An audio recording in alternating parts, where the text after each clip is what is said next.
Jail ઓથોરિટીને 50,000 રૂપિયાનો વળતર ચૂકવવાનો હુકમ કરેલ છે। નમસ્કાર દર્શક મિત્રો, હું નીતિન ગાંધી એડવોકેટ। આજે આપની સાથે વાત કરીશ કે ગુજરાત હાઈકોર્ટે કયા કારણથી જેલ ઓથોરિટીને 50,000 આરોપીને ચૂકવવાનો હુકમ કરેલ છે।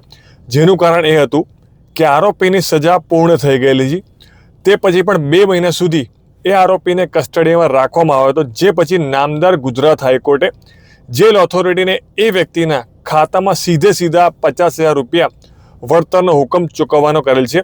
જાણીએ કે શું પ્રોવિઝન હોય છે સજા પૂર્ણ થવાના।